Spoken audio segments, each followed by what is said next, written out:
যেখানে নির্বাচন উপনির্বাচন হয়েছে সেখানের মানুষ শান্তিতে আছে, সেখানে পরিস্থিতি ঠান্ডা, কিন্তু পরিস্থিতি গরম কোথায়?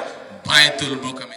বিএনপি ইনশাআল্লাহ যেই জুলাই সনদে সকল রাজনৈতিক দল সই করেছে, বিএনপি যেই জুলাই সনদে সই করেছে, যেই জুলাই সনদ সংসদের দক্ষিণ প্লাজায় অনুষ্ঠিত হয়েছিল, অনুষ্ঠান করে যেই জুলাই সনদে সকল রাজনৈতিক দল সই করেছে, সেই জুলাই সনদ ইনশাআল্লাহ বিএনপি বাস্তবায়ন করবে, এর কোনো নড়চড় হবে না।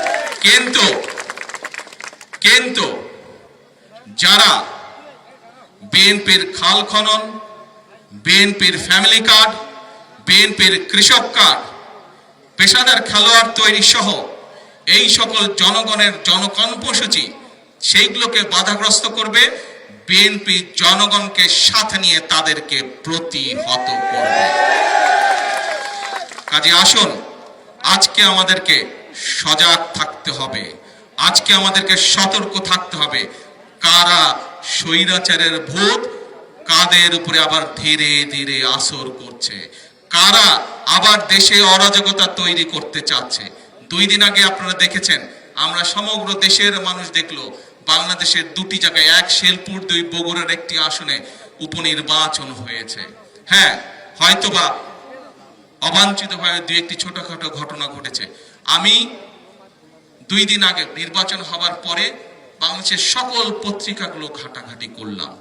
পত্রিকার কোনো খবরে কিন্তু কোনো জায়গায় কোনো যে অবাঞ্ছিত ঘটনা ঘটেছে, কোনো জায়গায় অপ্রীতিকর ঘটনা ঘটেছে, তেমন কোনো নিউজ নাই। ছোটখাটো 1-2টা হালকা ঘটনা আছে নিউজ, কিন্তু অভিযোগ করার মতন কোনো পত্রিকা না। বাংলাদেশের যত বড় বড় পত্রিকা আছে সবগুলো আমি পুঙ্খানুপুঙ্খ নিউজগুলো পড়লাম, দেখলাম, খোঁজ করলাম, কোথাও কোনো ঘটনা নাই। যেখানে নির্বাচন উপনির্বাচন হয়েছে সেখানের মানুষ শান্তিতে আছে, সেখানে পরিস্থিতি ঠান্ডা, কিন্তু পরিস্থিতি গরম কোথায়? বায়তুল মোকাররমে। যেখানে ঘটনা ঘটলো সেখানে কোনো খবর নাই, পরিস্থিতি গরম হচ্ছে বায়তুল মোকাররমে। কারা পরিস্থিতি ঘোলাটে করার চেষ্টা করছে নিশ্চয়ই সেটি আপনাদের অজানা নয়। অজানা? আপনাদের অজানা নয়। কাজে প্রিয় ভাই বোনরা, আজকে সময় এসেছে আমাদের সকলকে, এখনো স্বৈরাচারের ভূত, স্বৈরাচার পালিয়ে গেছে কিন্তু স্বৈরাচারের ভূত কিন্তু রয়ে গিয়েছে এই দেশে এখনো। কাজে আমাদের সকলকে সজাগ থাকতে হবে, আমাদের সকলকে সতর্ক থাকতে হবে, যাতে জনসম্পৃক্ত যে সকল কর্মসূচি আছে এই কর্মসূচিগুলো যাতে বাধাগ্রস্ত হতে না পারে।